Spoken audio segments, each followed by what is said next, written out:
Sud Radio Parlons Vrai chez Bourdin, 10h30, 12h30, Jean-Jacques Bourdin. Il est 10h30, merci d'être avec nous. Savoir et comprendre tous les matins, entre 10h30 et midi et demi, dans Parlons Vrai chez Bourdin.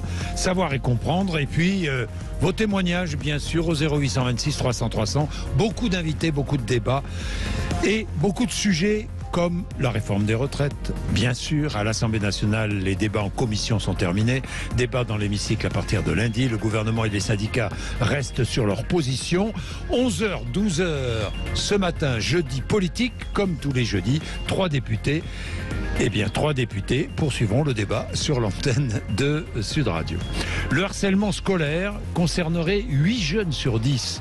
Violences majoritairement verbales, mais aussi physiques et psychologiques. Le collège est le principal lieu de harcèlement scolaire. Témoignage tout à l'heure de Nathan, aujourd'hui étudiant en droit, victime de harcèlement, la lutte contre ce fléau et le combat de sa vie. Des députés de tous bords, à l'exception du Rassemblement national, souhaitent encadrer la liberté d'installation des médecins.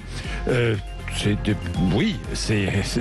s'agit de lutter contre les déserts médicaux. Tour de France de ces députés, rencontre en province, pétition pour convaincre, dire à un médecin qu'il n'est pas question qu'il s'installe là où il n'y a plus besoin de médecins. Qu'en pensez-vous? On en parle, 0826 300 300. L'un de ces députés sera avec nous tout à l'heure. Un premier train à hydrogène a roulé hier en Indre-et-Loire. Il produit lui-même son électricité. 15 trains à hydrogène rouleront en France d'ici 2 ans, prévoit Guillaume Pépi, ancien PDG de la SNCF, aujourd'hui président du réseau Initiative France. C'est une association d'aide à la création et à la sauvegarde des entreprises. Et s'il y a un domaine qui a besoin de sauvegarde, c'est bien le textile et l'habillement. Redressement judiciaire, liquidation se succèdent. Camailleux, Gosport, Koukaï. Inquiétude maintenant pour Gap France. Autre sujet, 3260 personnes tuées sur les routes de France en 2022. C'est stable. Oui, c'est stable, mais forte hausse du nombre de cyclistes tués sur les routes. Plus 30% en 2022. Année noire pour les cyclistes. Félix Mathieu, 244 cyclistes tués sur les routes. Oui, une hausse de 30% par rapport à 2019. 57 morts en plus à vélo l'année dernière. C'est la deuxième année à voir ce chiffre dépasser la barre des 200 victimes. Parmi ces 244 morts à vélo, plus de la moitié, 56% roulaient sur des routes de campagne. C'est une augmentation de moitié hors agglomération pour cette mortalité chez les cyclistes. Ça augmente aussi plus légèrement en agglomération, selon ce bilan de la sécurité routière publié hier. En réaction, en tout cas, à ces chiffres, la Fédération des usagers de la bicyclette rappelle l'urgence à sécuriser les routes par des aménagements cyclables et de mettre en cause aussi le retour des 90 km/h sur beaucoup de routes de campagne. Alors, est-ce que vous êtes surpris par ce chiffre? Forte augmentation du nombre de cyclistes tués sur les routes, plus 30% en 2022. Demain, j'organiserai un débat entre 11h et midi sur l'utilisation de l'espace routier en ville et à la campagne. C'est vrai que ça devient de plus en plus difficile de faire cohabiter à la fois les cyclistes, les scooters, ceux qui sont en trottinette, les voitures, les camions, les camionnettes, enfin, etc., etc. Usage collectif de la route. On en parlera demain. Ce sera un débat entre 11h et midi. Il y a une rage aussi au volant qui existe aujourd'hui et qui se répand aussi dans notre pays. Là encore, vous témoignerez, mais allez-y, 0826 300 300. Est-ce que vous êtes surpris par ce nombre de morts sur les routes? Aussi, tous les matins, nous allons nous amuser un petit peu et nous poser cette question: dans quel monde vit-on? Avec vous, Félix Mathieu, vous allez nous raconter ce monde dans lequel on vit. Il y a de quoi se poser des questions quand on voit cette histoire, Félix.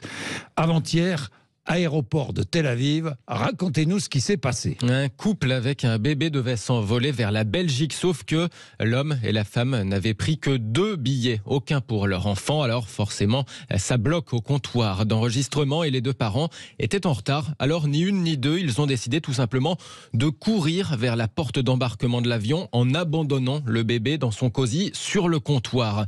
Une histoire du journal Times of Israel dénichée par nos confrères de TF1 Info.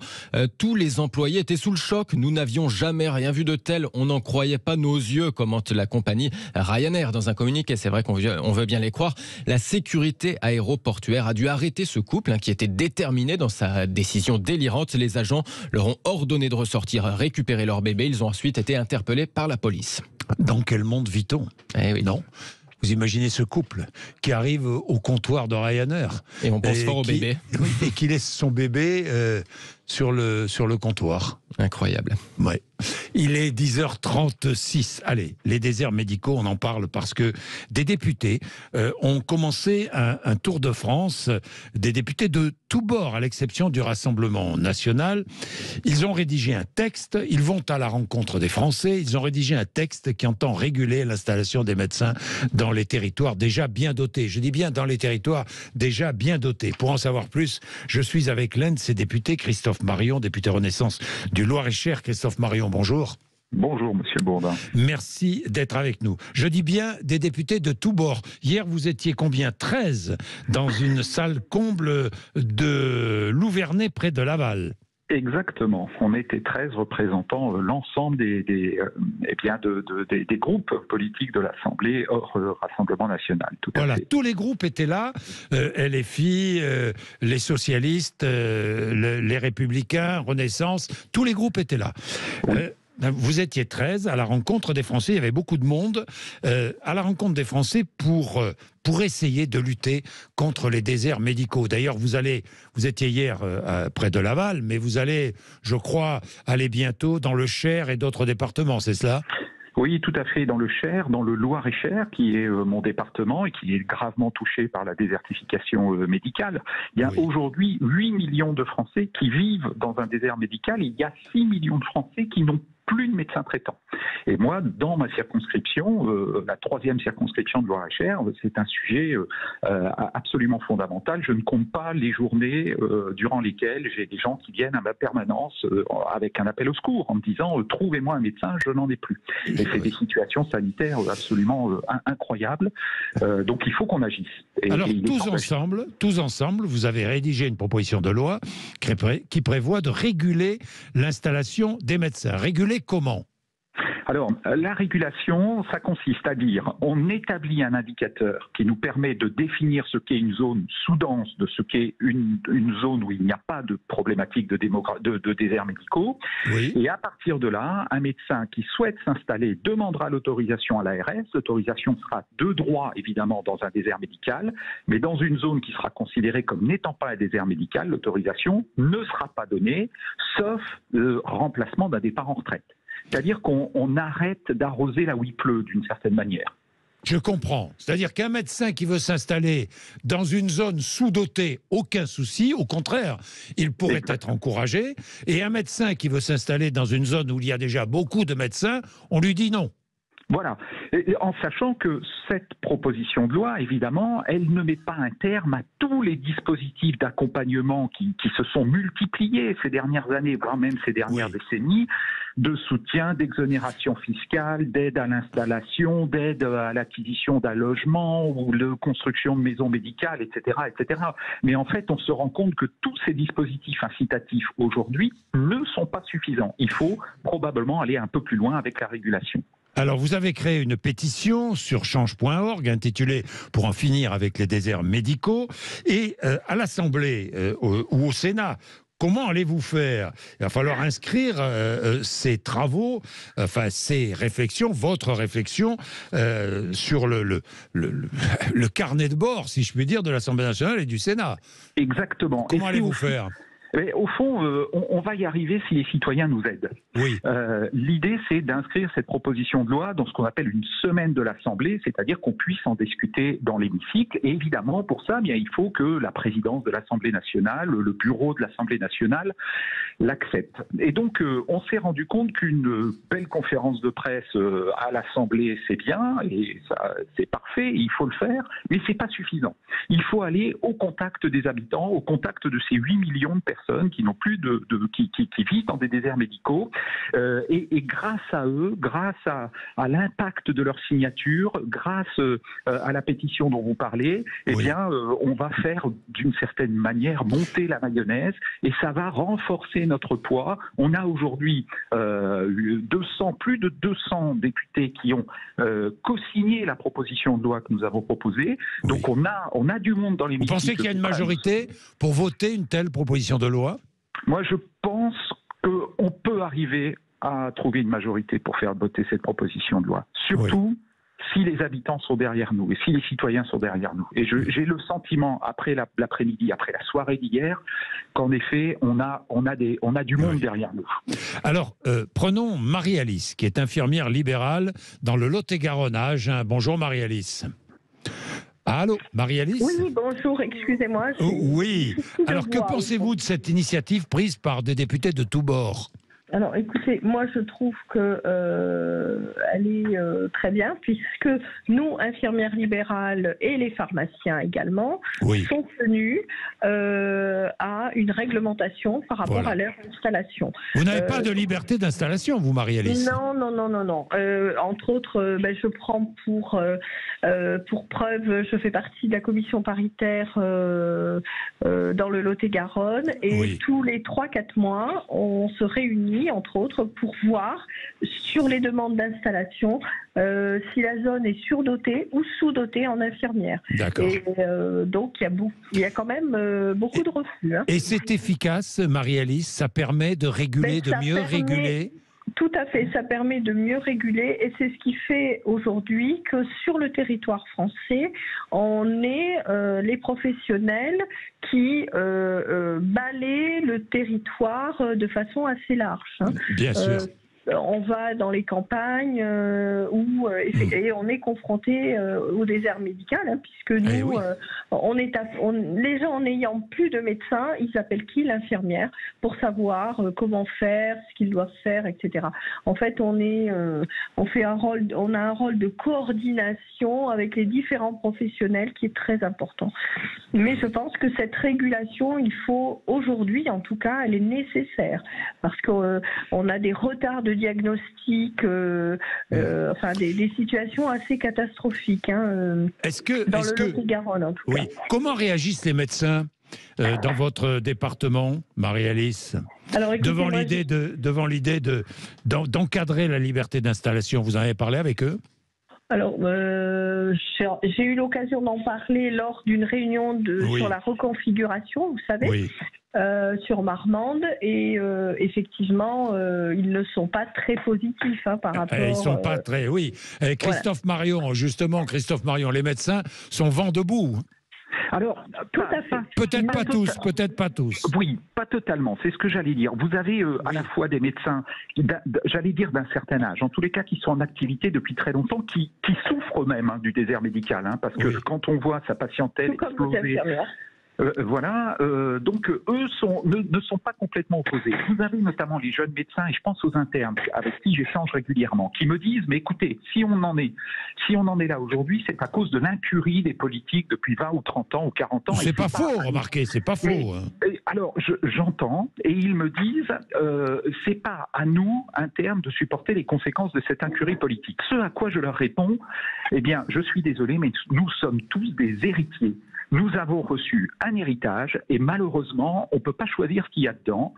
On est obligé de l'accepter. Moi, je n'ai pas demandé à être un député d'un État surendetté, mais je ne vais pas me plaindre auprès de mes prédécesseurs. Je fais le boulot et je crois qu'on en est tous là aujourd'hui. On doit prendre et on doit faire avec ce qu'il y a.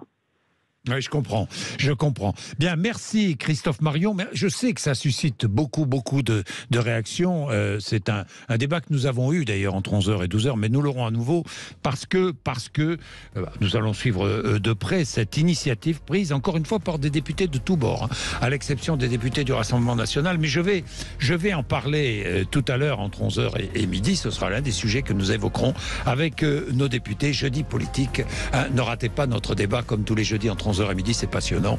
Évidemment, nous parlerons évidemment de la réforme des retraites, mais aussi du projet de loi immigration, mais aussi de cette initiative, ces députés qui proposent d'encadrer la liberté d'installation des médecins et d'autres sujets. À tout de suite. Vous êtes sur Sud Radio. Il est 11h moins le quart. J'aime être avec vous. Vous aussi, et je vous attends. 0826 303. Sud Radio Parlons Vrai chez Bourdin, 10h30, 12h30, Jean-Jacques Bourdin. Il est 10h48, le harcèlement scolaire. Le 12 janvier dernier, vous avez découvert comme moi avec horreur la disparition de Lucas. Lucas avait seulement 13 ans. Et la cause de sa disparition, le harcèlement. Il n'en pouvait plus. Il s'est donné la mort pour trouver la paix. La tranquillité, c'est ce que vous écrivez, Nathan Smadja. C'est ça. Il s'est donné la mort pour trouver la paix, la tranquillité. C'est ça. Et quand moi je me suis fait harceler, j'avais le même âge que Lucas. Ouais. Et à peu près pour les mêmes raisons. Vous aviez 13 ans. J'avais 13 ans, en 6e. Ouais. Donc c'était clairement les mêmes raisons, c'était les mêmes revendications. Et j'ai eu les mêmes idées de voir que Lucas. Après, moi, j'ai réussi à être accompagné par mon père, qui lui a réalisé... Mais vous avez eu les mêmes pulsions, la même envie de disparaître. J'ai eu ces pensées suicidaires, parce que c'était pour moi la seule solution. Ouais. Mais j'avais deux choix. Soit le premier, c'était donner raison aux harceleurs, en me suicidant, soit pour trouver la tranquillité et trouver la paix. Bon. Vous en avez parlé à votre père? J'en ai parlé à mon père, qui a été très compréhensif et qui m'a accompagné jusqu'à la porte du commissariat. Et à ce moment-là, on a porté plainte. Et à ce moment-là, vous avez déposé plainte. Vous étiez harcelé par des garçons de votre âge? Des garçons, des filles. Mais pourquoi? On m'a traité de PD. On a essayé de me définir avant que moi je puisse me découvrir. Bien sûr. Et donc c'était sans cesse. C'était des menaces homophobes, des menaces envers ma famille. On est venu jusqu'à la porte de chez moi pour essayer de me taper. On m'a agressé sexuellement à la piscine le vendredi. Ça allait très très loin. Vous étiez au collège? J'étais au collège en 6e. Les profs étaient au courant, la direction était au courant. Personne n'a rien fait. Mais je ne vais pas te donner l'endroit exact, mais en région parisienne? Dans le 3e arrondissement à Paris. Dans le 3e arrondissement à Paris? C'est ça. Et personne n'a rien dit, n'a rien fait? Personne n'a rien dit. Petite anecdote. Vous avez quel âge aujourd'hui, Nathan? J'ai 18 ans. 18 ans. Il y a 5 ans, donc. Il y a 5 ans. Ça paraît si loin. Et en même temps, c'était comme si c'était hier. Ouais. Le dernier jour, je me fais agresser. Je reçois un coup de poing dans la figure. Et l'infirmière me dit qu'est-ce que tu as encore fait? Donc même pour le corps enseignant, c'était ma faute. Oui. C'est-à-dire que c'était toujours votre faute. Peu importe ce que je faisais. Peu importe. Même si je venais plus en cours, c'était ma faute. Mais c'était avant le cours, c'était pendant le cours, c'était après le cours, c'était. Mais comment ça a commencé? C'était par des insultes. Par des insultes. Tout simplement. Enfin, simplement. Tout simplement. Mais pourquoi c'était? Je sais pas, moi, il n'y a pas d'aspect physique particulier, il n'y avait pas de. Non. Pourquoi ces insultes? Pourquoi vous aviez peut-être, vous aviez des copains et des copines. Ben, pas dans tellement. La classe. Pas tellement. Vous étiez isolé un peu? Ben, au fur et à mesure, je suis devenu isolé. Après, j'étais oui, bien isolé. sûr. Au départ, non. J'ai toujours été assez extravagant. Oui. Après, j'aime pas essayer de me définir parce que c'est leur donner une raison. Difficile. Oui, je comprends. Je chantais, je dansais, oui, mais c'est pas pour autant que je dois me faire agresser et que je dois mourir pour autant. Donc, vous étiez un enfant gay. Vous étiez un enfant gay joyeux. C'est ça. C'est ça. Joyeux. C'est le jeu de mots est drôle parce que finalement les deux. Mais peu importe. Peu importe. C'est ça. Voilà. Et donc il n'y a pas de raison. Oui. Et j'étais seul face à moi-même. Ouais. Au départ. Je regardais le chiffre. Le harcèlement scolaire concernerait 8 jeunes sur 10. C'est ça. Au collège, essentiellement au collège. C'est là où tout commence. C'est là où on se développe. C'est là où on commence à avoir des amis, où on commence à avoir un peu plus de... où on connaît un peu ce qui nous plaît. Et donc on se développe. Et c'est là où il y a un vrai problème dans l'école de la République. C'est qu'elle est censée pouvoir nous protéger. Et aujourd'hui, c'est pas le cas. Alors Nathan, aujourd'hui vous êtes étudiant en droit. C'est ça. Vous avez 18 ans et vous avez fait de ce combat, la lutte contre le harcèlement scolaire, le combat de votre vie. C'est ce que vous écrivez dans cette tribune.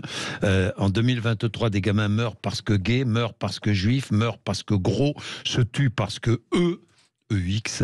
La lutte contre le harcèlement scolaire est l'affaire de tous et doit être le combat de tous. Et le combat d'une vie sera le combat de ma vie. C'est ce que vous écrivez. C'est ce que je ressens et c'est ce que vous ressentez. Vous avez vécu aux États-Unis. Est-ce que le harcèlement, vous avez connu l'école aux États-Unis? C'est radicalement différent. C'est radicalement différent. Il y avait des vraies campagnes de sensibilisation. On y arrive avec le programme phare depuis 2022, mais c'était sans cesse des campagnes de prévention tous les jours, dans toutes les classes. Donc, on était éduqués, dans la bienveillance. Les profs étaient au courant. Puis, c'est pas le même rapport à l'éducation, c'est pas la même manière de fonctionner. Les systèmes sont radicalement opposés. Vous proposez quoi? Vous faites cette tribune parce que, évidemment, ce qui est arrivé à Lucas aurait pu vous arriver, donc ça vous a ému profondément. Mais quelle est votre volonté derrière ces mots que vous couchez sur le papier? Alors, il y a deux phases. Je pense qu'en termes d'image, le fait de faire de la lutte contre le harcèlement scolaire une grande cause nationale, je pense que déjà, on parlerait à beaucoup plus de monde et directement on touche. Vous demandez à ce qu'on fasse du harcèlement scolaire. Mais j'interpelle le président de la République. Faisons de la lutte contre le harcèlement scolaire le combat de tous et donc une grande cause nationale. Une grande cause nationale. Oui. Et puis en plus, après, faire de la prévention dans les lycées, avec des ministres, avec des députés, avec les élus de la nation. C'est insuffisant aujourd'hui, la prévention est insuffisante. Et puis surtout la formation. Former les profs, former les parents. Parce que, comme le disait hier la présidente de l'association Marion Lamain Tendue, un enfant peut être harcelé, mais il peut aussi être harceleur. Et donc il faut faire ce lien entre les deux et communiquer. Vous avez revu, je crois, par hasard, certains de vos harceleurs. C'est ça, cette année, il y en a un qui s'est excusé. Dans la rue?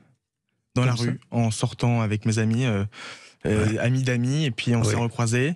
Il s'est excusé, mais c'était trop facile. Donc j'étais un peu bouche bée. Je peux pas aller... Enfin, je peux rien faire. C'est bien qu'ils aient pris conscience que ce qu'ils ont fait, ça a pu me nuire, mais c'est trop tard. Et dans le cas du petit Lucas, il y a des condisciples qui sont poursuivis. Il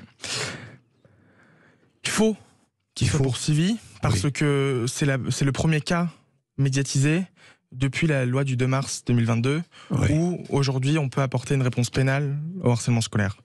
Donc sur ce point de vue-là, c'est bien. Sur l'autre point de vue, je suis pas sûr que ces enfants doivent aller en prison pour la simple et bonne raison, c'est des gamins. Et qu'ils ne sont pas conscients. C'est une irresponsabilité. De leur part, mais aussi de la part de leurs parents. Donc, de la part de leurs parents, formation de tout le monde. Mais vous êtes allé, dans votre établissement scolaire, vous êtes allé raconter ce que vous viviez et tout le monde s'est moqué de vous? Les profs étaient au courant, la direction était au courant, mais les élèves étaient au courant, rien n'a été fait. Tout le monde savait. Quelles étaient les réponses? Que c'était moi le problème. C'est-à-dire qu'ils apportaient une réponse sur le court terme, on virait les élèves 2-3 jours, ils revenaient, mais encore plus énervés. Donc ça recommençait. Ça recommençait, x2, x3. Donc moi j'étais face à des enfants qui Ils n'ont jamais convoqué tous les parents de ces élèves? Jamais. Jamais. Avec vous, pour ouvrir une discussion générale? Ils ont convoqué mes parents pour dire que j'étais le problème. Parce que je m'habillais d'une certaine manière alors que je m'habillais comme un enfant de 12 ans. Mais ils ont convoqué seulement mes parents et c'était moi le problème, point. Bien, merci pour votre témoignage. Merci à vous. Merci, parce que j'espère que ça va faire avancer. D'ailleurs, si vous avez des témoignages à apporter, 0826 300 300. Vous êtes sur Sud Radio. Merci Nathan. Merci beaucoup. Il est 10h57, débat politique, juste après les infos de 11h. Sud Radio Parlons Vrai chez Bourdin, 10h30, 12h30, Jean-Jacques Bourdin. Bien, il est 11h03, merci de nous accompagner. Le jeudi, vous le savez, c'est un jeudi politique avec des débats tous les jeudis. Il y a des débats tous les jours entre 11h et midi, ici, dans cette émission. Mais le jeudi, c'est un débat politique avec des invités politiques, des élus, qu'ils soient députés ou sénateurs. Aujourd'hui, nous avons 3 invités. Alors, je vais y aller par ordre alphabétique. Je vais commencer avec Thomas Ménager, qui est député Rassemblement National du Loiret, rapporteur pour le Rassemblement National du dossier de la réforme des retraites. Nous avons avec nous Benoît Mournet, qui est député Renaissance des Hautes-Pyrénées, rapporteur spécial pensions et régimes sociaux de retraite pour la Commission des Finances. Bonjour. Bonjour. Et puis avec nous Stéphane Peu, qui est député du Parti communiste français de Seine-Saint-Denis. Stéphane Peu, bonjour. Bonjour. Bien, merci d'être là tous les 3. Alors, évidemment, sujet principal, la réforme des retraites, nous allons faire le point, mais aussi autre sujet, le projet de loi sur l'immigration présenté hier en Conseil des ministres. Il est 11h04. Faisons le point avec vous, Félix Mathieu. Où en est-on de la réforme des retraites? Je parle de l'Assemblée nationale. À peine 2 articles examinés sur une vingtaine, des milliers d'amendements en souffrance. La réforme des retraites a terminé hier soir son passage en commission des affaires sociales. Direction maintenant l'hémicycle, c'est pour lundi. Félix. Oui, la commission des affaires sociales n'a pu examiner qu'une infime partie des milliers d'amendements. Il en reste 4997. 2 articles examinés. Les députés de la commission n'ont même pas eu le temps, loin de là, d'arriver au cœur du texte, le recul de l'âge légal à 64 ans qui figure à l'article 7. La commission des affaires sociales a donc refermé ses travaux dès 19h19 hier soir et non pas 20h comme initialement prévu. La présidente macroniste mais aussi le RN ont dénoncé l'obstruction de la NUPS. La gauche de son côté renvoie la balle au camp présidentiel, reprochant au gouvernement de faire passer une réforme des retraites via une procédure accélérée, une procédure de projet de loi de finances rectificatif. Justement, le gouvernement ayant choisi de passer par un texte budgétaire, le texte examiné lundi sera la version initiale de son projet sans les amendements adoptés en commission. Lundi, les débats doivent commencer par une motion de rejet préalable de la NUPS et une motion référendaire qui doit être défendue par le RN. Bien, 11h05, motion référendaire. Est-ce que vous la voterez, Stéphane Peu?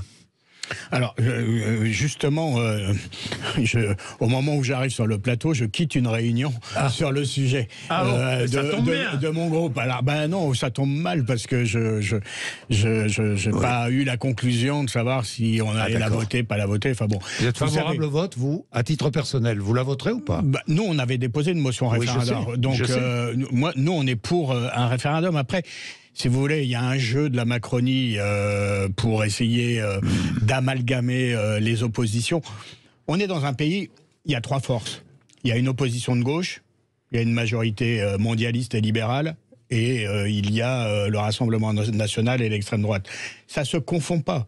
La tripartition politique issue de l'élection présidentielle et législative est une réalité. Est-ce que c'est la politique qui prime ou est-ce que c'est la colère contre le projet de réforme des retraites? Mais j'écoute aussi les syndicats. Vous avez remarqué que, l'intersyndical qui appelle aux manifestations nombreuses ne souhaite pas la présence du Rassemblement national dans ces manifestations au nom du fait... Les dirigeants du Rassemblement national, on ne parle pas des gens et des électeurs, les dirigeants du Rassemblement national, au nom du fait que le mouvement syndical qui porte l'hostilité à la réforme des retraites considère ne pas avoir les mêmes valeurs et considère qu'il y a une incompatibilité de valeurs entre ce que porte le Rassemblement national et ce que porte la mobilisation sociale contre la réforme des retraites. Il faut l'entendre, ça. Oui, ça, je comprends très bien, Stéphane Peu, mais vous n'avez pas répondu à ma question. Est-ce que vous la voterez, cette motion référendaire du Rassemblement national? Je ferai ce que mon groupe décidera de faire. Ah, voilà. Moi, je suis un gars discipliné. Je ne suis pas d'une génération où la ligne, c'est la ligne. La ligne, c'est la ligne. Bon, d'accord. Donc, vous attendez la décision finale avant de prendre... Bon, tiens, Thomas Ménager. Vous allez déposer, et allez déposer d'ailleurs cette motion. Elle est déposée, ça sera celle qui sera débattue. Et très clairement, là, moi je suis choqué parce qu'on n'est pas là pour des chapelles, pour des partis politiques, on est là pour se dire, on donne la parole aux Français, on a la possibilité tous, au niveau de l'opposition, même la majorité, puisqu'il y a aussi un certain nombre de la majorité, notamment le MoDem. François Bayrou a dit qu'il était favorable à un référendum, il y a des voix qui s'élèvent au sein de la majorité pour dire, voilà, il faut donner la parole au peuple, aux Français. À un moment, il y a 70%, plus de 70% des Français qui sont opposés à cette réforme. Je pense que quand le débat s'enlise, on le voit, on l'a vu en commission, on le voit dans la rue, il y a un arbitre qui doit être le peuple, les Français qui peuvent s'exprimer. Et moi, je suis vraiment déçu. Vous croyez à la démocratie, vous êtes un républicain. On a la possibilité de donner la parole aux Français. Je ne comprends pas que vous puissiez la refuser seulement dans des postures politiciennes. Alors peut-être parce que... Non, il n'y a pas de posture. Si. En plus, si vous voulez... La motion référendaire, elle n'est pas de droite ou de gauche. Elle est déposée, on la vote ou on la vote pas. En fait. Nous, on vote vos motions de censure, monsieur Peu. Oui, mais pour tout vous dire, quand on a nous-mêmes déposé une motion référendaire, moi j'avais un avis un peu singulier. Il se trouve que j'ai expérimenté dans le mandat précédent le référendum d'initiative partagée sur la privatisation d'aéroports de Paris. Exact. Qui a fonctionné. 150 parlementaires, 10% du corps électoral qui signe, il y a un référendum qui s'impose, contrairement d'ailleurs à la motion référendaire qui a peu de chance d'aboutir. C'est très compliqué la motion référendaire. Celui qui a la décision, c'est Emmanuel Macron. Voilà, et moi je suggère à mon groupe, Je vais tout vous dire. Je suggère à mon groupe que nous nous lancions dans une procédure de référendum d'initiative partagée pour 2 raisons. La première, c'est que cette réforme des retraites risque de sortir du Parlement avec les délais contraints sans vote. Elle risque d'être promulguée par ordonnance. Par ordonnance. Et donc, avoir 150 parlementaires, réunir 4 millions de Français en bas d'une pétition pour imposer au président de la République la tenue d'un référendum me paraît un véhicule beaucoup plus approprié parce que ça permet de lier et l'initiative parlementaire et la mobilisation de masse. C'est ce que propose Nicolas Dupont-Aignan, hein. Bah peut-être, je l'ignorais, mais c'est ce qu'il a proposé. Moi, ce que je sais, c'est que je l'ai initié pour l'aéroport de Paris et ça a bien fonctionné. Bien, ça n'a pas fonctionné, quand vous regardez... Ça n'a pas marché, il n'y a pas eu de référendum sur ADP. Non, mais il y a eu le retrait de la privatisation, ce qui était le but. À un moment, le vrai truc, nous, je comprends totalement, et moi j'ai signé l'initiative de Nicolas Dupont-Aignan, parce que j'aurais pu signer la vôtre, je m'en fiche totalement, je ne suis pas dans une logique partisane, je veux que les Français puissent s'exprimer. Moi, je pense que c'est laisser un espoir qui sera vain aux Français, parce qu'on voit à chaque fois que le seuil est beaucoup trop haut, et 4,5 millions de Français, c'est des Français qui vont aller c'est fait quand même de beaucoup d'hypocrisie, Thomas Ménager, parce que vous savez très bien que la motion référendaire n'a aucune chance d'aboutir. Ça, vous le savez très bien. Donc, comme la gauche le sait très bien, d'ailleurs. Si la gauche le vote, que le Sénat le vote, à un moment, le président de la République, il pourra... Mais c'est Emmanuel Macron qui fixe, il va peut-être enfin entendre les Français. Qui décide. Il va peut-être enfin entendre les Français, on l'espère. Oui. Alors, que dit-on dans la majorité devant ça, devant tout ça? D'abord, Benoît Mornet. Je vous rassure, on ne confond pas les oppositions. Néanmoins, vendredi, en commission des finances, le débat a pu se tenir, et cette semaine en commission des affaires sociales, où nous étions. Ça a été 28 heures de débat et 28 heures de blocage. Et c'était une stratégie délibérée. Quand bien même il y aurait eu 3 semaines d'examen en commission, on aurait fait x3, x4 du nombre d'amendements. D'ailleurs, un de vos collègues de la NUPES, je crois que c'était Madame Rousseau, s'en est même pas caché, de dire que c'était une stratégie délibérée d'obstruction. Nous le regrettons parce qu'effectivement, on n'a pas pu aller au bout des arguments de fond. Et la semaine prochaine et la semaine suivante en hémicycle, si la stratégie est répétée, effectivement, nous ne pourrons pas aller au bout. Alors, est-ce que le débat est mal engagé? Non, je dis juste que sur les amendements qui ont été présentés par la NUPES, essentiellement en grande majorité, une grande incohérence puisqu'elle a été votée hier, ça vous a pas échappé, une baisse de la CSG sur les plus hautes retraites. Donc là, on se dit, tiens, voilà la NUPES en faveur des retraités aisés. De l'autre côté de la salle, nous avions le Rassemblement national qui a proposé à peu près rien. Nous étions, nous, au milieu, à regarder passer, si on peut dire, les balles, alors que nous avons des arguments, nous ne fuyons pas le débat, nous assumons un projet de loi et nous voulons aller sur le fond pour chacun puisse confronter ses solutions. Or, l'obstruction parlementaire nous en a privé, contrairement au travail avec les syndicats. Regardons les faits. Il y a la rue, une forte pression de la rue, une forte pression des citoyens français opposés, tous les sondages le disent, à cette réforme des retraites. Ça, c'est une réalité. Il y a aussi une unité syndicale rarement vue, c'est encore une réalité, et qui fait descendre énormément de monde dans la rue. C'est aussi une réalité. Mais, parallèlement, je constate qu'il y a un débat parlementaire qui est assez inexistant dès le départ.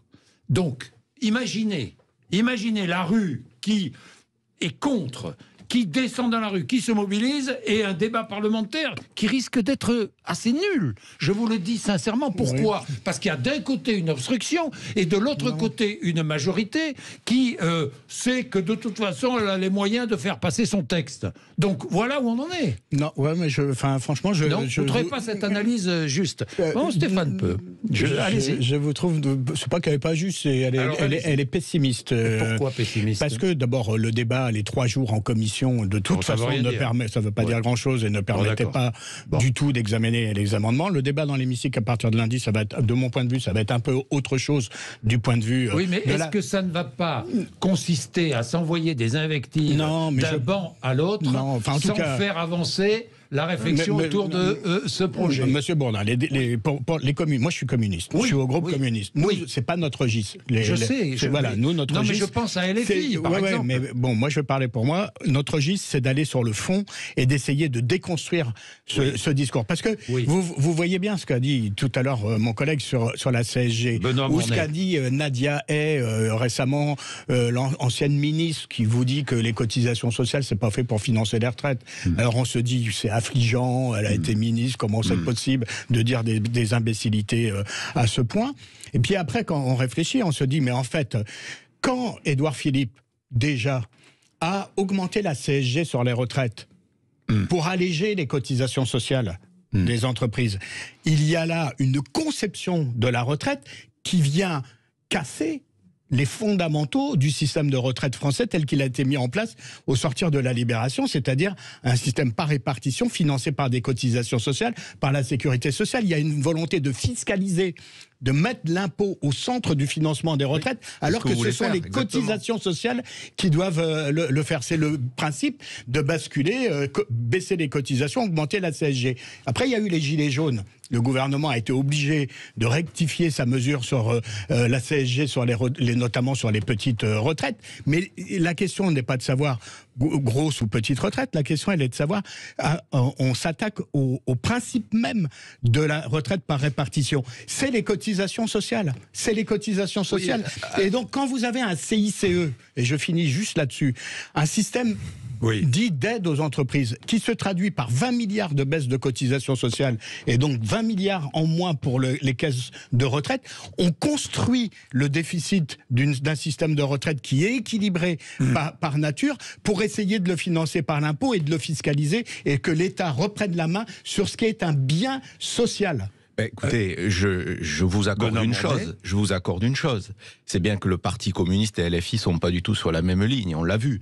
Les amendements hier massifs portaient sur des impôts. Les impôts.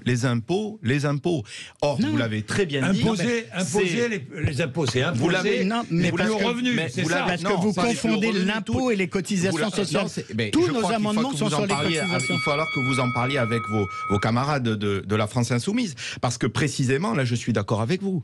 Le système par répartition est un système de salaire différé, dans lequel les cotisations des travailleurs financent les retraités actuels. Et c'est ça qu'on veut préserver dans le temps. Nous allons rester sur le débat parlementaire. Nous allons rester, parce que c'est vrai que tout est concentré autour du départ de l'âge légal à 64 ans. Or, me semble-t-il, il y a tant d'autres questions qui sont posées par cette réforme, et notamment le niveau des pensions. Ça m'intéresse beaucoup. Ce niveau des pensions baisse depuis des années et des années. Donc il faut trouver des solutions pour faire en sorte que celui qui parte à la retraite parte avec une bonne pension.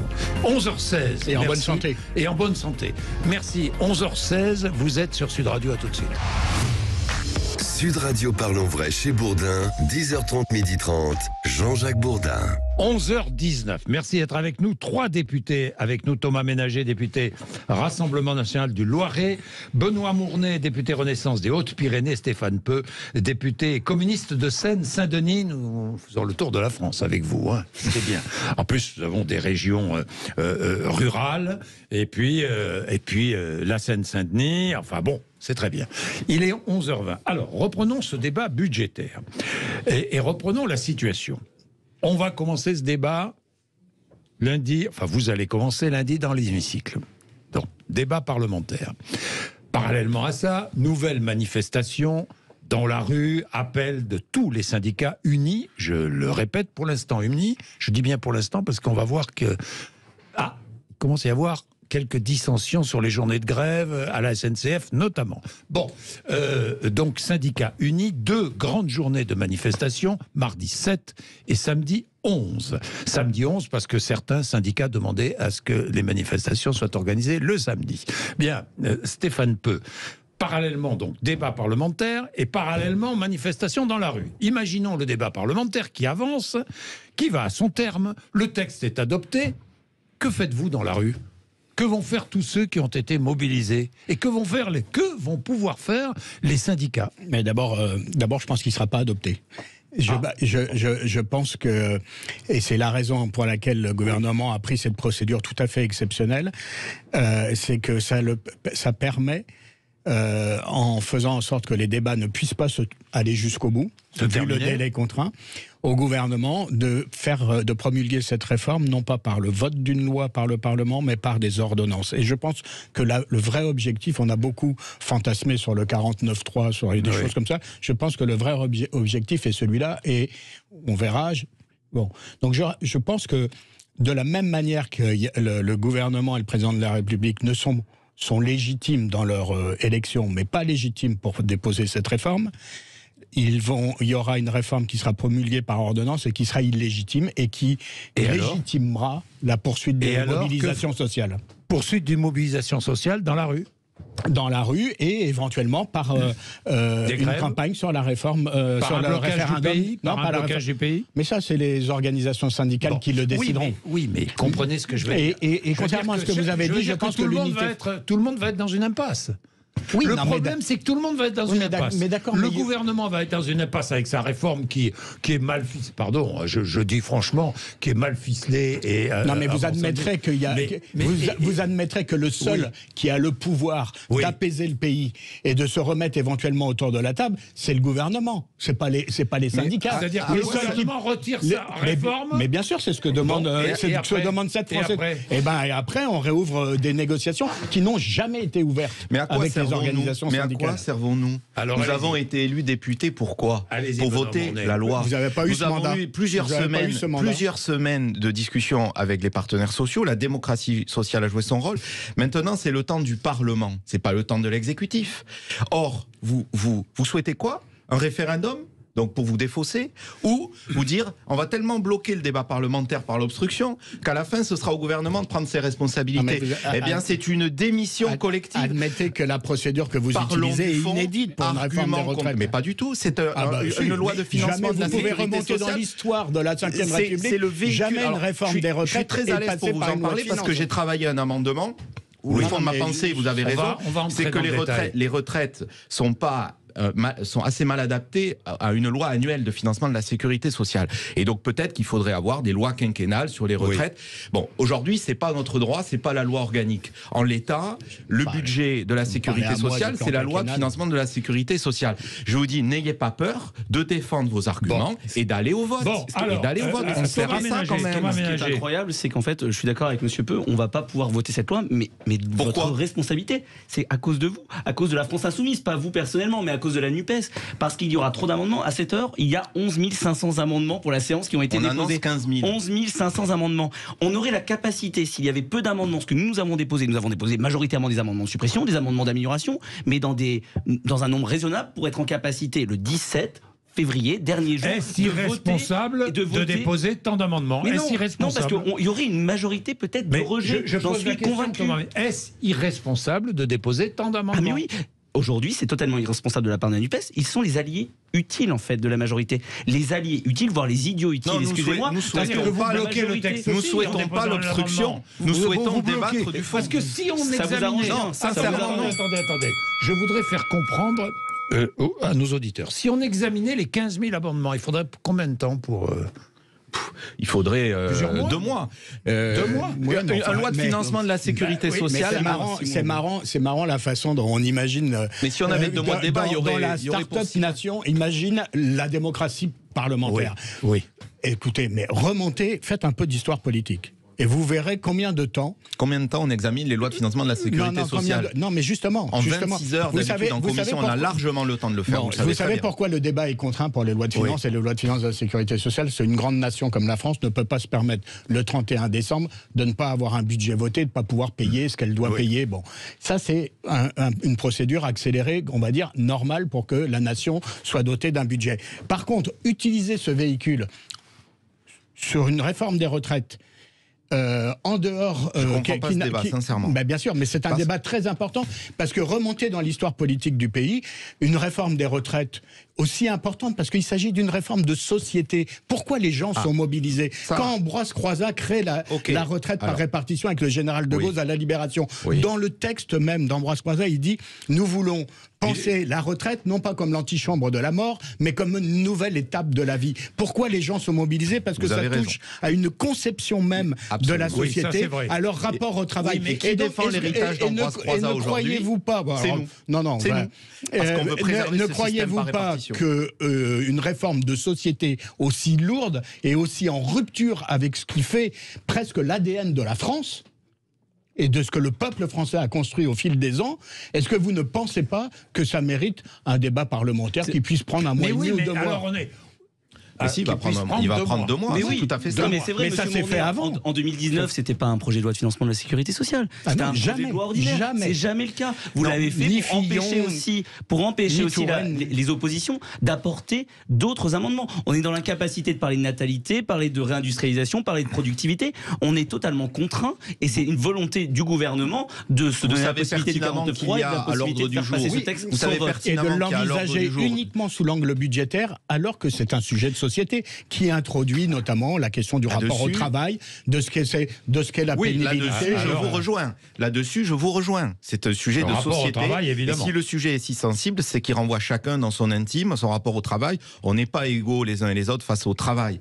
Le cœur de cette réforme, qui est une réforme difficile, qui est une réforme pour préserver un système par répartition et la solidarité d'une génération à l'autre. C'est ça la répartition. Sinon, c'est un débat caché qu'il nous faut avoir frontalement. Est-ce qu'on veut en sortir de ce système? Parce que toutes les options qui sont sur la table, qui sont respectables, nous font sortir de ce système. Certains proposent un peu de capitalisation. Ou alors la dette. Non, mais ce n'est pas vrai. C'est la perte de la souveraineté du pays. Je vais vous donner puisque 2 tiers de la dette, qui la paye? Je vais vous donner juste une piste. Les 20 milliards de baisse des cotisations sociales dans le cadre du CICE. C'est compensé, vous le savez pertinemment, chers collègues. Les allègements de cotisations sociales décidés par l'État par la politique de l'emploi sont compensés à la sécurité sociale. Il ne faut pas raconter n'importe quoi. Moi, j'aime pas le débat caricatural sur les milliardaires et tout ça. Je n'aime pas. Mais d'ailleurs, ça pollue. Ça pollue votre débat sur les retraites entre nous. Non, enfin, moi, je dis ça. Non, mais il y a des propositions très concrètes qui peuvent être faites. Aujourd'hui, notamment depuis la réforme de la flat tax, il y a une partie de gens qui ont du capital dans les entreprises qui préfèrent se faire rémunérer. J'en connais. Y compris dans des PME qui préfèrent se faire rémunérer en dividendes plutôt qu'en salaire, puisque c'est moins taxé. Aujourd'hui, les dividendes que le salaire. Bon, c'est un choix. Mais au nom de quoi les dividendes versés qui explosent dans notre pays ne seraient pas soumis aux mêmes cotisations retraite, juste retraite, que le salaire? Pourquoi une telle différence entre la rémunération du capital et la rémunération du travail du point de vue de la contribution en termes de cotisation? C'est très intéressant. C'est intéressant. Ce qui me frappe, c'est que je vais vous faire une confidence. On a des débats de fond beaucoup plus intéressants sur les plateaux de télé ou les plateaux radio ou dans les rencontres citoyennes comme moi ce week-end que dans l'hémicycle ou en commission du Parlement. C'est très malheureux. Alors interrogez-vous. Ça, c'est intéressant. Moi, ça me plaît comme conversation parce que là, on est sur le fond. Pourquoi nous ne souhaitons pas aller vers un financement du déficit qui est devant nous par de l'impôt ou de la cotisation? Parce que nous avons une stratégie qui paye depuis 2017, 1 million d'emplois créés, 850 000 contrats d'apprentissage, pour faire baisser le chômage et atteindre le plein emploi. Aujourd'hui, nous sommes à 7%. C'est inédit et dans les hypothèses d'ailleurs de la réforme des retraites, des hypothèses de déficit, nous avons un objectif de plein emploi. Si vous cassez ça, vous rompez, et vous le savez, avec cette politique de retour au plein emploi. Mais Jean-Jacques Bourdin, vous avez parlé tout à l'heure du pouvoir d'achat des retraités. Oui, je vais en parler. Parce que c'est ça le cœur. Alors justement, on va observer une petite pause, il est 11h30, et je voudrais insister là-dessus. Est-ce que cette réforme garantit un niveau de pension en progression égal ou malheureusement entraîne un niveau de pension en diminution? On va en parler. Il est 11h30. Sud Radio Parlons Vrai chez Bourdin, 10h30, 12h30, Jean-Jacques Bourdin. Il est 11h33, tour de table. Je pose une question. Est-ce que cette réforme va permettre de maintenir le niveau de pension ou au contraire va permettre d'améliorer le niveau de pension des futurs retraités ou malheureusement pourrait entraîner une baisse du niveau de pension des futurs retraités? Qui veut commencer? Écoutez, allez-y, défendez votre réforme. Capitaine, sur les 2 premiers éléments, elle maintient le niveau de pension et elle l'améliore pour les plus petites d'entre elles. Et c'est bien ça le cœur de la réforme, c'est une réforme pour le pouvoir d'achat des retraités. Vous ne parlez jamais du niveau des pensions, vous parlez toujours de l'âge. Ce qui n'est pas dit, c'est qu'en ne faisant pas cette réforme, c'est là que le niveau des pensions baisse. Et là, tout le monde peut aller voir ce que nous explique le corps là-dessus.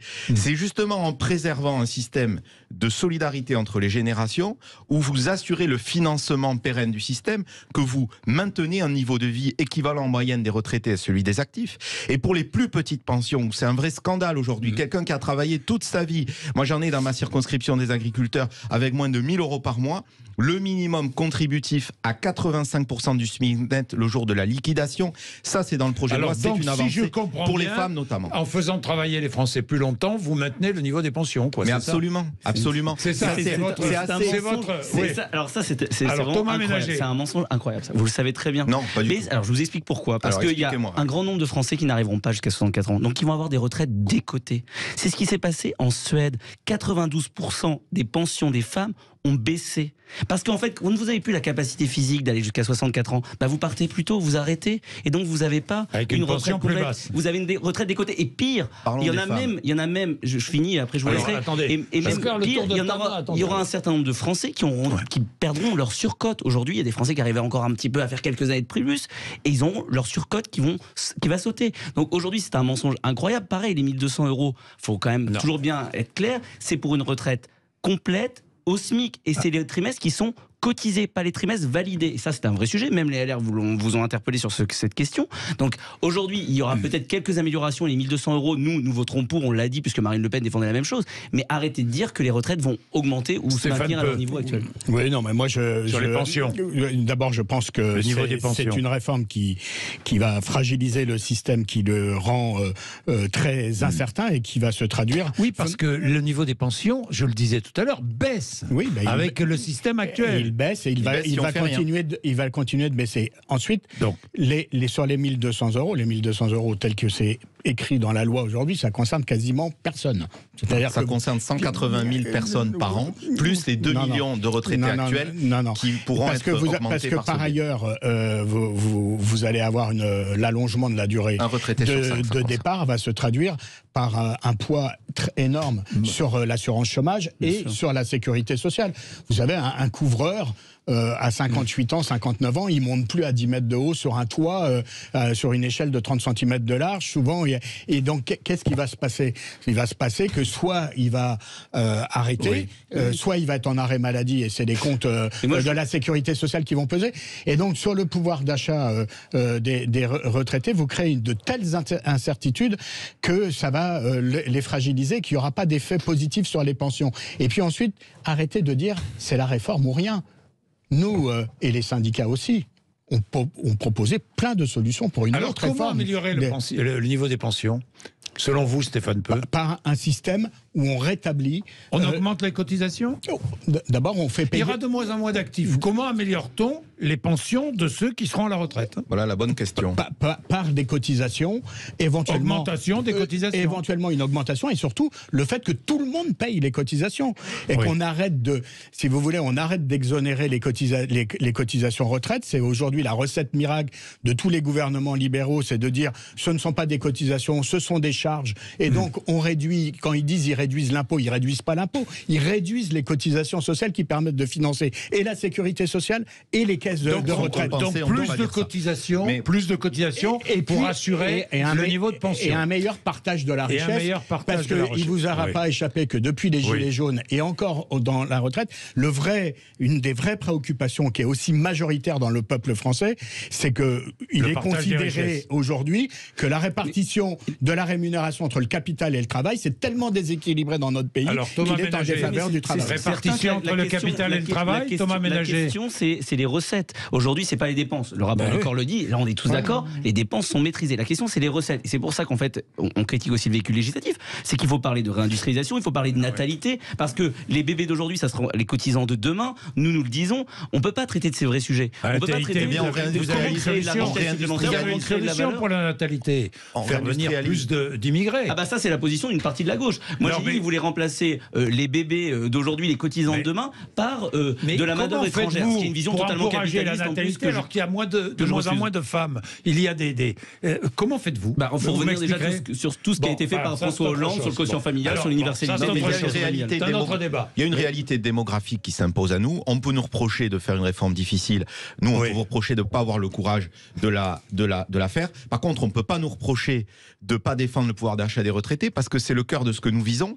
Et vous citiez les gens qui ont commencé à travailler tôt, vous-même, je crois. Rappelons que le dispositif à la retraite à 60 ans, dans lequel il n'y avait pas les carrières longues. Mais vous laissez sur le bord du chemin...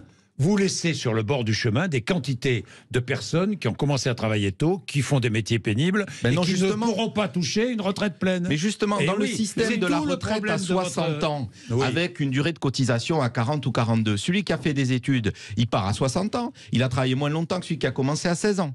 Donc nous avons, pour les gens qui ont commencé à travailler avant 20 ans, entre 18 et 20 ans, une possibilité de partir à 62 ans, entre 16 et 18 à 60, et à moins de 16 ans à 50. Ça c'est nouveau. Est-ce que vous prendrez Attendez, voilà. Et donc il faut arrêter la désinformation. Dans le calcul de la retraite des années cotisées, est-ce que vous prendrez l'apprentissage? Alors, l'apprentissage, les stages ne sont pas inclus.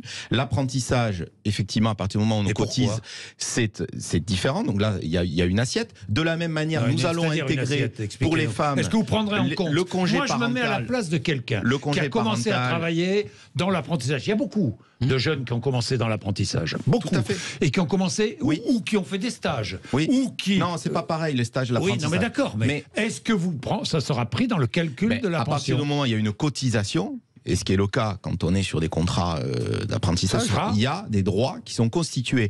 Donc quelqu'un qui a commencé tôt en apprentissage, effectivement, pourra partir plus tôt. Et vous le savez très bien. Il faut avoir des... Vous le savez très bien. Il faut essayer de partir de réalités simples. Donc il faut donner aussi des bonnes informations. Après, on peut débattre de solutions. Justement, mais moi, à propos de bonnes informations, à propos de bonnes informations, est-ce que oui ou non? Parce qu'il y a deux choses dans la réforme des retraites. J'aime bien quand vous posez comme ça des questions. Ouais. Non, j'adore ça. Oui ou non, ça c'est votre marque de fabrique. Non, mais c'est précis. Il y a deux choses dans votre réforme des retraites. Il y a l'âge 64 ans et il y a aussi l'accélération de l'allongement de la durée de cotisation. Oui. Est-ce que oui ou non, l'immense majorité des Français vont voir les cotisations monter à 43 ans plus rapidement? Ça oui. Est-ce que ceux qui ont commencé avant 21 ans vont voir, pour bénéficier de leur retraite, dans votre réforme, non pas être obligés de cotiser 43, mais 44 ans? Est-ce que ceux qui ont commencé tôt, et qui souvent, reconnaissons-le, font les travaux les plus pénibles, vont avoir une année de cotisation en plus que la moyenne des Français avec votre réforme des retraites? C'est vrai ou pas? Déjà, vous confondez, si je peux me permettre, deux choses, carrière longue et pénibilité. Ça, oui, ça se recouvre pas totalement, alors, vous savez très bien. Je commence à 20 ans. Je commence à 20 ans. Attendez. J'ai commencé à 20 ans, je vais devoir cotiser combien de temps? Alors, quand vous commencez à 20 ans, 44. Vous n'avez pas travaillé avant 20 ans. Effectivement, dans le projet de loi, vous allez, dans ce cas-là, jusqu'à 44 ans. Mais Est-ce que vous reviendrez là-dessus? Est-ce que dans la discussion, vous allez revenir là-dessus? Parce qu'il y a une grande confusion là-dessus. 43 ans, c'est la durée minimum de cotisation pour toucher la retraite à taux plein. Aujourd'hui, parce que pour ceux qui commencent tôt, c'est 44 ans. Dans le débat, aujourd'hui, quelqu'un qui a commencé à travailler très tôt peut aller jusqu'à 45 ans. Et nous fixons une borne haute que personne ne puisse travailler plus que 44, effectivement. Non, mais il y a aussi en parallèle, parce que là on confond tout, des dispositifs sur la pénibilité. Est-ce qu'ils vont cotiser plus ou pas? La visite médicale à 45 ans, la visite médicale à 61 ans, et le médecin du travail peut vous déclencher un départ anticipé. Déjà des médecins du travail en France. Donc, est-ce que vous allez élargir? Est-ce que vous allez revenir sur ce qui avait été décidé en 2018, je crois, par Emmanuel Macron, revenir sur, en parlant de pénibilité, sur les critères? Mais il y a 6 critères de pénibilité. Oui. Travail de nuit, travail en alternance. Il y en avait 10. Voilà. Certains ont été supprimés. Pourquoi? Est-ce que vous allez les rétablir? Inapplicable. Dans la vérité, il était inapplicable. Nous allons les vibrations mécaniques, c'est inapplicable. C'est quand même vibration. C'était charge lourde pour se baigner. Dans le projet de loi actuel, il faut 120 nuits par an pour générer des points. C'est 100 nuits demain. Le travail en 3-8, c'est 50 jours par an, ce sera 30. Si des gens ont plusieurs critères sans atteindre atteindre aucun des seuils, eh bien, on prend ça en compte. Monsieur, moi, je suis fils de couvreur. Vous avez pris l'exemple d'un couvreur. Mon père, il a 58 ans. Le soir, il a les genoux qui doublent de volume. Le matin, il n'arrive plus à se lever, il est cassé de partout. Lui, il aurait pu bénéficier des postures des pénibles, de la manutention des charges lourdes, et il aurait pu, dans les 4 critères de pénibilité qu'il y avait en 2009, plutôt. Pourquoi vous avez supprimé ces 4 critères? Nous, avec le Rassemblement national, on n'est pas les seuls. On demande que ces 4 critères soient réintégrés dans la loi. Est-ce qu'ils le seront? Je ne comprends pas pourquoi c'était plus compliqué que les autres critères. Il y a 6 critères dans la loi. Il y a un moment, on se fait plaisir dans la loi. Il y a aussi la réalité de l'application de la loi et les critères qui arrivent. Donc ils ne seront pas rétablis. Nous avons 6 critères qui sont améliorés et un congé de reconversion qui est permis. Juste une chose. Vous savez quand même que vous avez déjà fait un marathon? Non, alors là, je suis pas à ce niveau-là. Quand vous faites un marathon qui fait 42 km et quelques mètres, et que vous arrivez au 41e kilomètre, et que 1 kilomètre avant l'arrivée, on vous dise: ah ben non, c'est plus 42 km cette année le marathon, c'est 43 ou 44 km, et ben vous vous effondrez. Et ben je vais vous donner cet exemple, parce que votre réforme, elle s'applique à la génération 61. Moi je connais des gens, ils avaient convoqué le pot de départ, et puis on leur dit... attendez, permettez-moi. Aujourd'hui, le départ effectif moyen à la retraite est à 63 ans et 3 mois. L'impact réel, concret de cette réforme, pour les plus impactés, ça va être 2 ou 3 trimestres. Arrêtez de faire croire aux gens que c'est 2 ans de plus du jour au lendemain pour tout le monde. C'est faux. Il faudra quand même reporter le pot de départ quand même. C'est de 3 mois, à minimum. On est de 3 mois. Bon, il est 11h45, midi moins le quart. Eric est à Carcassonne, veut intervenir. Et puis je vous poserai juste une question quand même sur globalement le projet de loi sur l'immigration quand même, parce que ça va provoquer aussi pas mal de débats, même si, enfin bon, on va en parler. Il est midi moins le quart. Sud Radio Parlons Vrai chez Bourdin, 10h30, 12h30, Jean-Jacques Bourdin. 11h48, merci d'être avec nous. Nous finissons notre débat autour de la réforme des retraites avec... on a parlé du montant des pensions, on a parlé de la durée, moi je vais oublier un peu la durée. Simplement, la pénibilité, on en a parlé aussi. Ça va donner quoi maintenant? Vous allez aller au bout. Il y a une chose dont on n'a pas parlé, Jean-Jacques Bourdin, si vous me permettez, c'est l'emploi des seniors. Parce qu'il y a un vrai scandale aujourd'hui. Il y a un vrai scandale aujourd'hui. C'est que des gens... Mais ça veut dire quoi, nos seniors, nous sommes le pire score du monde de gens en emploi. Quand vous êtes au chômage, vous avez moins de chômage, mais quand vous tombez au chômage, quand vous avez plus de 55 ans, eh bien, bon courage pour retrouver un boulot. Et vous avez des entreprises là-dessus qui, d'ailleurs, ne jouent pas le jeu avec la complicité des partenaires sociaux. 59 ans, allez hop, chômage, 3 ans de cotise, retraite. Ça, on se bat contre ça. Est-ce qu'elles sont sanctionnées? Non, attendez. Justement, nous allons, dans ce projet de loi, avec le relèvement progressif de l'âge, permettre de favoriser l'emploi des seniors. Et nous nous dotons d'un outil. Nous nous dotons d'un outil qui a été discuté entre les partenaires sociaux, qui s'appelle effectivement l'index senior, qui va permettre aussi aux salariés de s'orienter. Alors, la NUPES nous disait ça sert à rien cet index. On y a passé 30 heures de débat dessus, donc 24 heures, une journée entière dessus. Donc c'est un outil qu'il faudra évaluer le moment venu, mais on a un combat collectif à mener. L'État peut jouer ça, c'est les entreprises. Non, mais ça va. Pourquoi? Moi, je vais vous dire pourquoi. Parce que le MEDEF n'en veut pas. Parce que le MEDEF n'en veut pas, ça marche. Oui, mais non, ça marche pas. Vous savez très bien que les index. Il faudra peut-être aller plus loin là-dessus. D'abord, à chaque fois que vous vous adressez aux entreprises, vous mettez à genoux et vous faites une prière pour leur demander quelque chose. Vous leur imposez rien. Il n'y a que les Français modestes à qui vous imposez des choses. Mais ça, c'est une philosophie qui vous est propre. Mais il faut quand même comprendre. Il faut aussi accompagner les entreprises. Ça, vous en avez conscience. Bien sûr, il faut les accompagner. Parce que les créations d'emplois, elles viennent de là. Elles viennent des PME. Moi, je ne sais pas des TPE. Parce que les débats sur le CAC 40 et tout ça, ça m'intéresse pas. Ce qui m'intéresse, c'est sur les PME. J'ai pas de discours, au contraire. Et je pense que les PME sont souvent trinquent très fort. D'ailleurs, je remarque que beaucoup de patrons de PME, le mardi dernier, étaient dans la rue pour certains et ont autorisé leurs salariés à manifester, contrairement aux 19, parce qu'ils sentent bien que ça ne tient pas.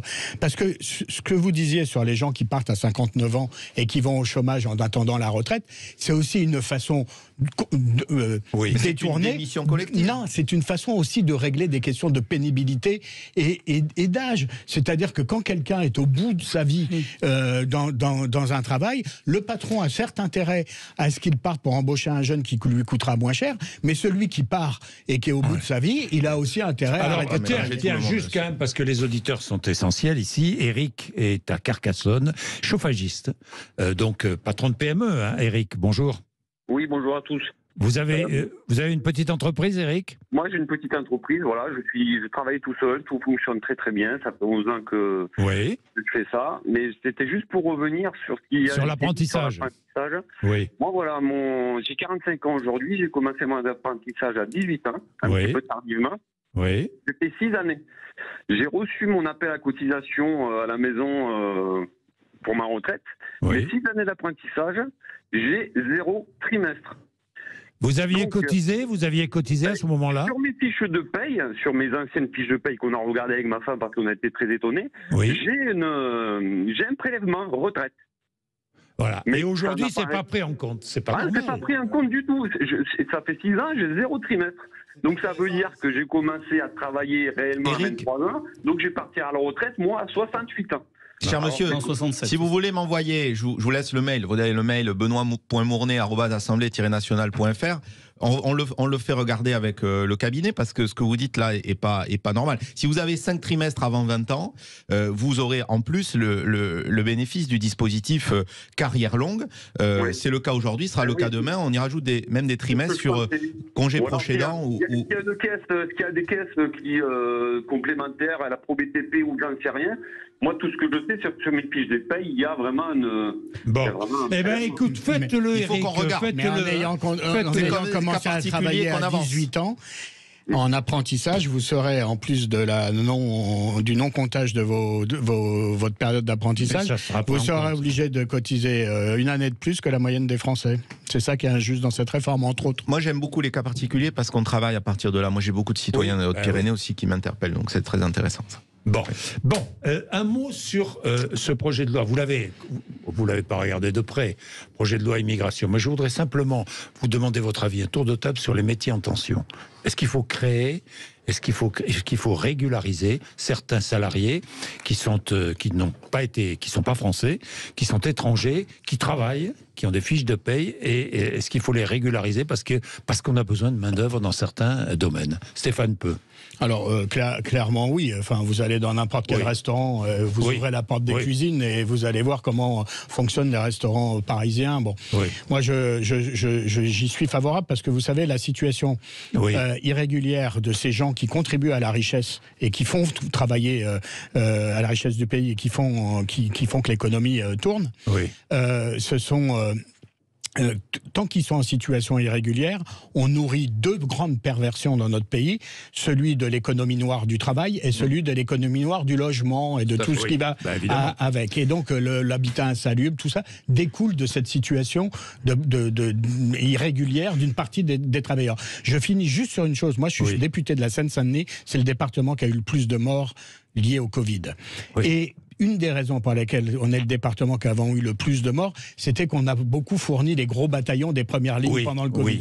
Parmi eux, beaucoup de gens qui étaient des salariés sans papier et qui sont allés travailler sans protection. Le président de la République avait dit au sortir du Covid qu'il regarderait avec attention cette situation. Il n'y a eu aucune circulaire et les mêmes qui ont travaillé et qui ont pris des risques et qui pour certains sont morts en travaillant pendant la période du confinement sont toujours en situation irrégulière aujourd'hui et c'est un scandale. Et Stéphane Peu, en Seine-Saint-Denis, on construit les chantiers, sur les chantiers des Jeux Olympiques, il y a des travailleurs qui sont sans papier, on le sait, c'est d'ailleurs assez scandaleux, entre parenthèses. Tout à fait. Thomas Ménager, vous êtes contre? Je vais vous faire plaisir surtout à Monsieur Peu. Je citais Georges Marchais en 80 qui expliquait, et c'est notre position actuelle, donc je suis très heureux d'avoir retrouvé cette citation, que l'immigration constitue pour les patrons et le gouvernement un moyen d'aggraver le chômage, les bas salaires, les mauvaises conditions de travail. Il faut arrêter l'immigration sous peine de jeter de nouveaux travailleurs au chômage.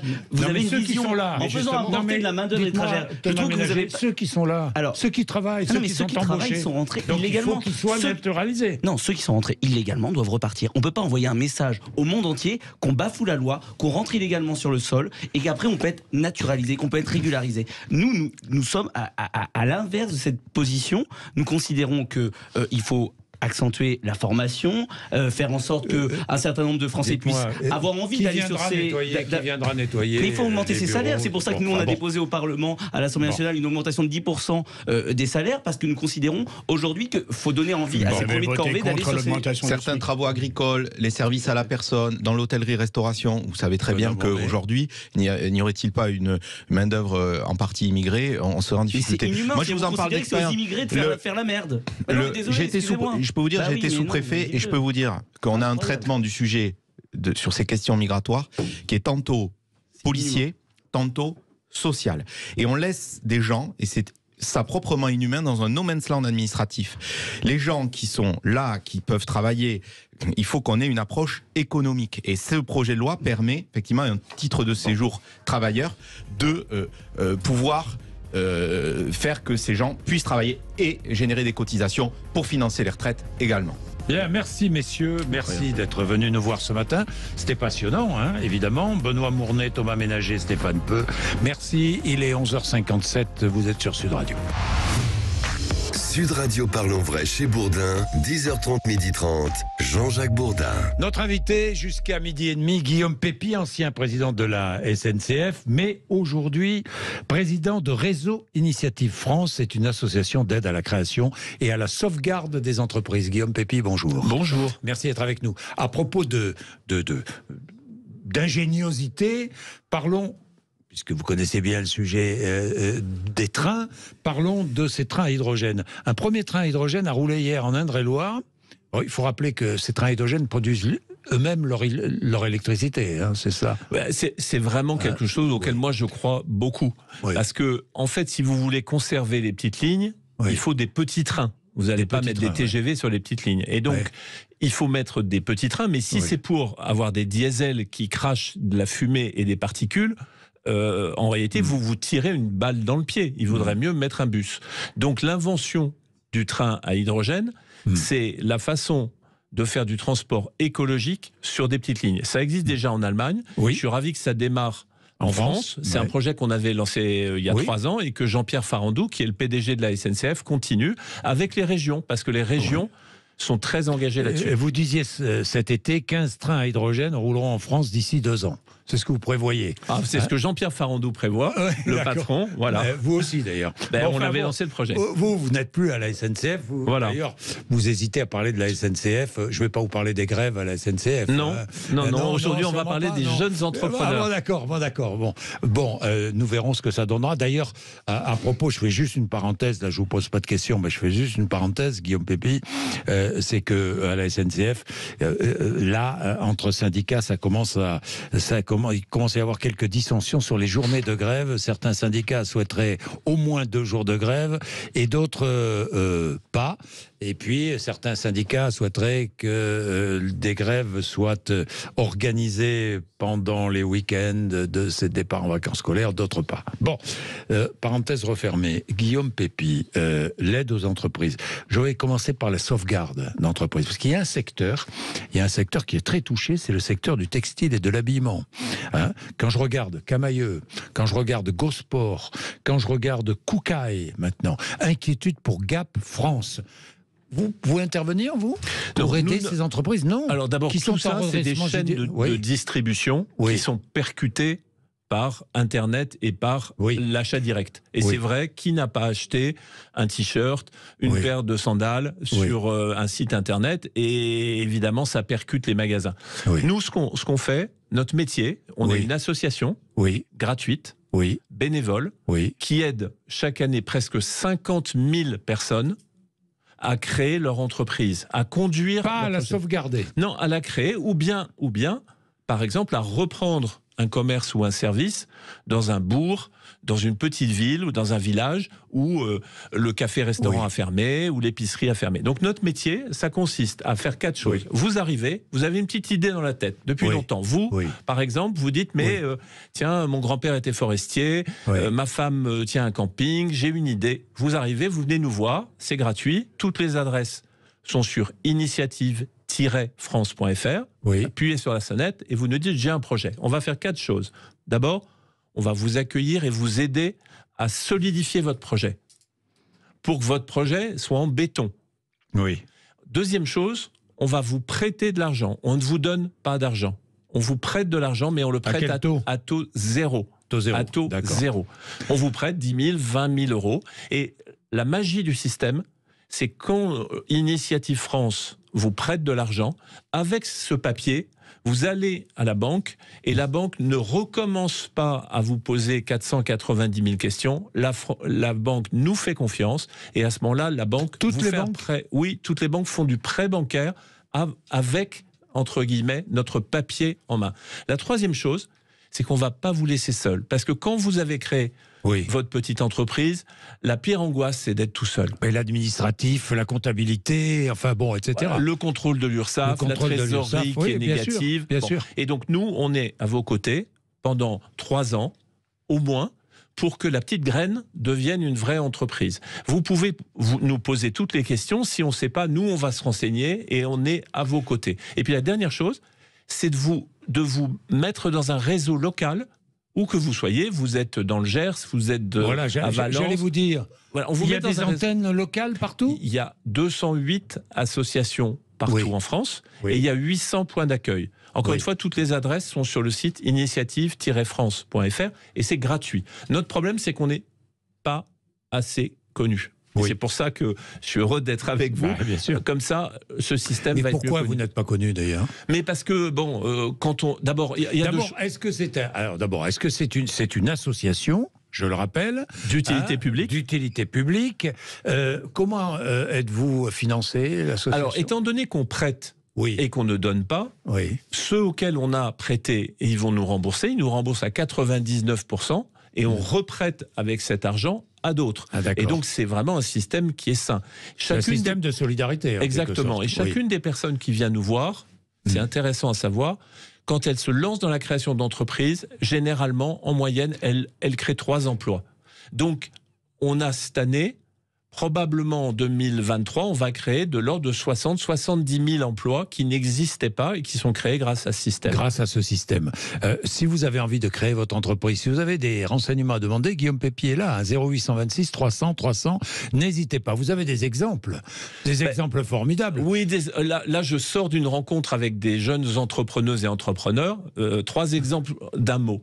Une jeune femme qui n'a pas peur de se lancer à Marseille dans une entreprise de bâtiment, et dans le bâtiment, il faut savoir qu'il y a 1,6% de femmes. 1,6% de femmes. Ça s'appelle, c'est joli, les fabricoleuses à Marseille. Fabricoleuses. Deuxième exemple, une femme extraordinaire qui s'est aperçue que des femmes qui avaient subi une césarienne ou qui avaient connu une opération, souvent le textile n'est pas bien fait parce que les boucles, les coutures sont au mauvais endroit. Elle fait et elle commercialise les produits qui vont bien quand on a subi une opération. Ça s'appelle Wounded. Alors, ça vient de l'anglais, Wounded, la blessure, Wounded Woman. Et une troisième extraordinaire qui, avec son compagnon, elle est dans la finance, son compagnon était dans la métallurgie. Tenez-vous bien, ils se reconvertissent complètement, ils changent de vie, ils créent une boulangerie artisanale au milieu d'un quartier vraiment pas facile. Ça s'appelle la boulangerie des Chantalous et c'est à Romainville. C'est pour ça que je veux les citer. C'est que c'est des idées extraordinaires, des gens qui y croient. Et en ce moment, la hausse de l'énergie, les matières premières, la difficulté de trouver des personnels, ça entame pas leur plaisir, leur bonheur de se lancer. Est-ce que vous sentez qu'il y a une envie d'entreprendre dans ce pays? Parce que, il y a eu ces dernières années beaucoup de créations d'entreprises. Beaucoup d'entreprises aussi sont tombées. Se sont cassées la figure, malheureusement. Ce qui me rend vraiment optimiste, c'est 2 choses. C'est d'abord qu'il y a beaucoup de gens qui, au moment du Covid et après le Covid, se sont dit j'ai envie de changer de vie. Je suis dans une grosse boîte, mon métier me plaît pas vraiment, et si après tout, j'osais être moi-même capitaine. Au lieu d'être simplement joueur dans l'entreprise, je veux être capitaine. Et ça, c'est motivé par l'envie d'être indépendant, l'envie de se donner un vrai challenge, et puis l'envie de sens. Parce que la boulangère et le boulanger, ils sont en plein dans le pain. Et celle qui fait de la lingerie de santé, elle est à plein dedans. Et la femme du bâtiment, elle est en plein dedans.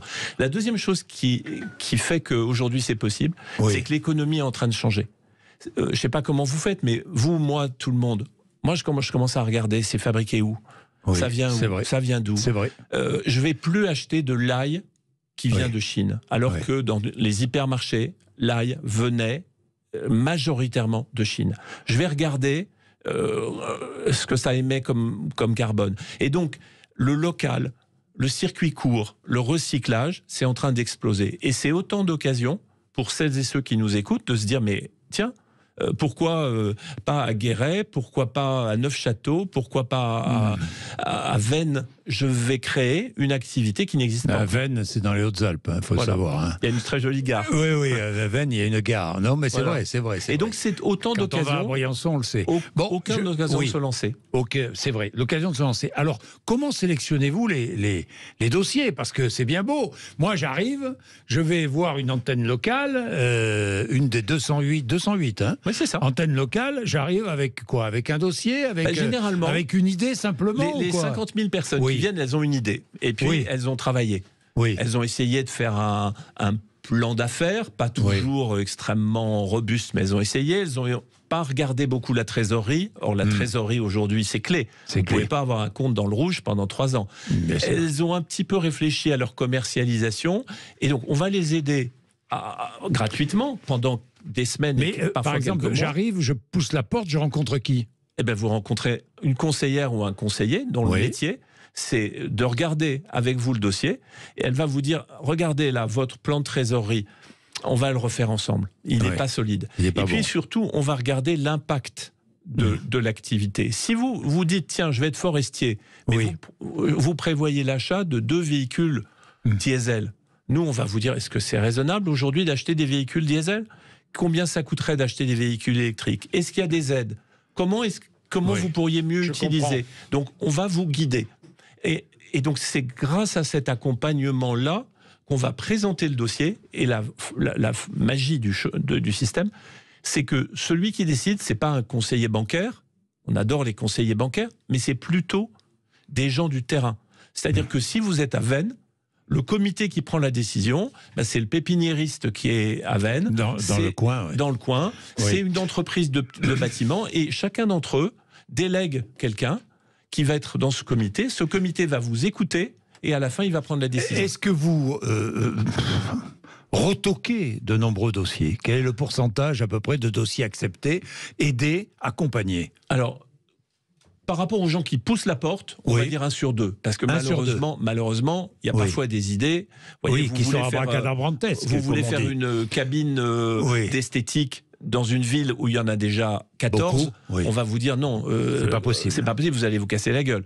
Par rapport aux dossiers qui sont présentés, on en prend à peu près 8 ou 9 sur 10, mais surtout quand on le prend pas le dossier, on dit à la personne, il faut retravailler tel aspect, il faut peut-être bouger un peu votre projet sur tel autre aspect, et revenez nous voir dans 3 mois ou dans 6 mois, parce que dans 3 mois ou dans 6 mois, peut-être que votre dossier sera solide. Nos 2 critères, c'est d'abord, est-ce que votre proposition d'entreprise est viable, parce qu'on ne va pas vous faire perdre votre argent. Et la deuxième chose, c'est est-ce qu'on sent que vous avez dans l'estomac, dans le cœur, l'envie de réussir, parce que c'est quand même un métier de fou. Les jeunes femmes qui étaient là nous ont dit, je rêve de ma boîte, je me lève en pensant à ma boîte, je me couche en pensant à ma boîte, et la nuit, je prends parfois un post-it, parce que j'ai une idée, j'ai écrit au bic. Donc, on n'est pas en train de dire il y a un équilibre entre la vie professionnelle et la vie familiale. Bien sûr. C'est la vie de tout le monde. Quand on est patron ou patronne, même avec 3 employés, c'est la plus belle des aventures professionnelles. Évidemment. Mais Guillaume Pépi, qui pousse la porte? Des hommes, des femmes, des jeunes, des moins jeunes? Il y a tous les âges, toutes les origines sociales? Ce qui est extraordinaire, c'est que c'est tout le monde. C'est quelqu'un qui était dans la comptabilité, une femme ou un homme qui a 56 ans, on le fait partir de la boîte en plan de départ volontaire, et puis cette personne dit, mais moi je vaux quelque chose, je vaux plus rien, je vaux quelque chose, je vais créer quelque chose, je vais reprendre un commerce, parce que là où je suis, il y a un commerce qui a fermé il y a 3 ans, je suis capable de le reprendre.